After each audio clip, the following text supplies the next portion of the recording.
Here's how to use Google Classroom for MI. You want to go to classroom.google.com, find the class that you are teaching at MI, click into that class. Theology of Theology is this course.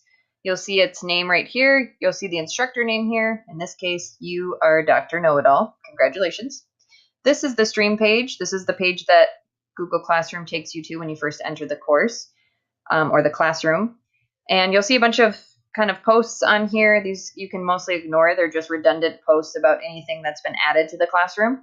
One thing we do want you to do here is as soon as you enter the classroom and get acclimated, at least a week before your class starts, please go down into this bottom corner, create an announcement, and simply introduce yourself.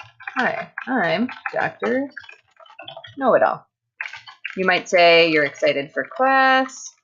You might add your favorite YouTube video of a cat playing a piano, what have you. You can add it here as long as it's mildly appropriate. I mean, mostly appropriate. And students can make comments, they can respond to your post, but mostly you're just letting them know that you are engaged with this classroom, and if they have questions about your pre-course assignment or your syllabus or anything like that, they may or may not ask them here. All those comments will go to your email. You should get a notification for any activity in Classroom. So checking your email should cover you for anything that you might need to know from a student. However, it's encouraged for you to just go in. We encourage you to just go in here, check the stream page, because it's an easy way to see all the comments right here and respond to them quickly. And you can respond to everyone instead of just one person. So that's the stream page. The classwork page is really where you're going to spend all your time. Before I get into that real quickly, the people page is pretty self-explanatory. It shows the teachers and the students in your course. You can select a student and email them from here if you'd like. And that pretty much is that. If you'd like to invite a TA, you can do that yourself here by adding one here. You have to invite them to a Gmail address. Back to the classwork page. This is where you're going to spend most of your time. If you'd like, you can create an assignment or a question that you require an answer to just to engage the students a little more. You can set multiple choice. You can set a due date. That's just extra stuff if you'd like to engage the students more. Some professors like to do that and some don't.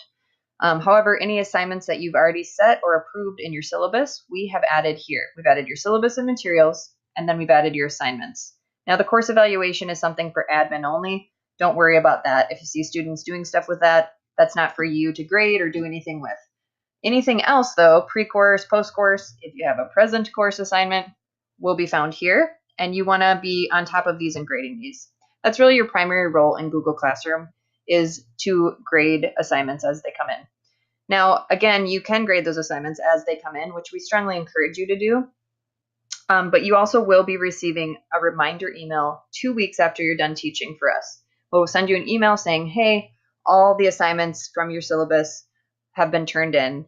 Please grade those assignments, and we'll give you a date that we need those back by. However, it would probably be advantageous of you to come in here and start grading assignments as they come in. For example, the pre-course assignment will always be turned in by the first day of class. So even that week before you teach, there may be some assignments in Google Classroom that have already been turned in. They will all be there by that Thursday that you begin to teach. So you can always click on the assignment name and see if anything's been turned in. You'll see these categories here. If you haven't graded an assignment, this category won't exist. But if you've already graded one, it'll add this category here.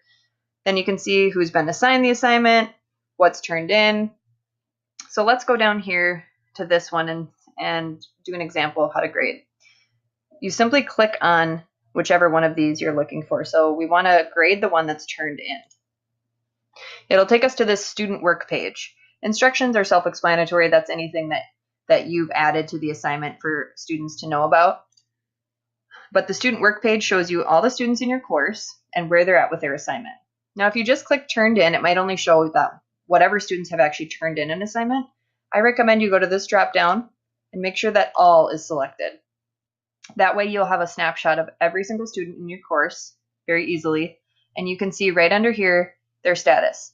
Green turned in means that they have literally turned the assignment into you. It's as if they set it on your desk, so to speak, and it's out of their hands. Assigned means that the student's assigned. If you see a little blue paper icon in here, this means that the student has opened their document and they've begun working on it, but they obviously haven't turned it in. This graded is self-explanatory. You have already graded this paper. One quick thing I want to show you before we look at a turned in assignment. You can give feedback to a working document. So if a student's working on their paper and this is something that's relevant to your course, or they ask for feedback or something, if this is something that interests you, this is a really easy thing you can do. You click here, and this is what it'll look like with the assignment name, the person's name, and this is what it'll look like here if they're just working on their paper. This is a work in progress. Now you can highlight anything you'd like and add a comment over here. You'll highlight it and you'll see the plus sign. You can also just keep your cursor like this and hover, and the plus sign will appear on the side. You click it, then you can add a comment. Good for you. You click comment. Now, as soon as you click that comment, the student can see this in real time. So if they come in at 1:53 p.m. today, Google Docs saves all this by the second. So they will see your comment and they'll apply that or not to their paper as they're working on it. And that all happens in real time. You can edit and delete these if you'd like. And you'll see here that this return button is gray. It's not clickable because the student hasn't turned in this paper, so you're not able to return it to them graded. So I'll show you how to do that there. And you can add things here, but you don't really need to do that yet if the student's working on this document currently. And then all you do is just close the tab. Again, Google Docs saves everything by the second, so everything is saved. Now let's look at a turned in doc. This is your primary role here, is to grade these turned in documents. So you come here, here it is, the student's name, this name. You already made a comment on this. Maybe it's from when they were working on it earlier, but this assignment is officially turned in. So again, this is as if they set it on your desk and it's out of their hands. So the difference here is when you add a comment, once they've turned in their assignment, let's add another comment. Come over here, hover. This needs more work. You add that comment. The student does not see this because they've, again, turned this document into you. Once it's officially turned in on their side, they can't just grab their assignment back off your desk. So this assignment is in your hands. Your comments are private until you return it. And that's the difference between an assignment that's been turned in. Once it's been turned in, your comments are private until you return that assignment. So two things you need to do when you go in to grade a turned in assignment. You make comments throughout the whole paper. We really appreciate that if you comment on their writing, any improvements they need there. If you comment, obviously, on the content of their paper, the subject matter, make comments throughout the paper. Students really thrive off of that kind of feedback. Then add one final holistic comment here. This paper is mediocre at best. Hopefully you're not that harsh, but this isn't a great paper. Then you add a grade. So those are the two things, comments and then a grade. We give the student a point grade out of 100. And that is automatically, again, saved by the second. Once you're finished with grading this paper, adding your comments throughout, adding a final private comment, and then adding your grade points, you go up to this big blue return button and click it. You will be prompted to make sure that's what you wanted to do. The student will be notified. They'll be able to see the grade and in comments, click return if that is truly what you wanted.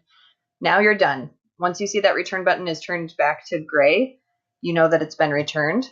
You can just close this out.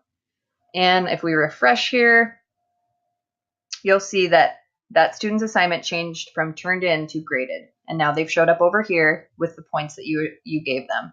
So that's how you know you finished grading an assignment. You can add points here quickly. You can select people and return them up here once they've turned in their paper. And that's pretty much it. If you have any other questions about how to use this, we are happy to help you at any time.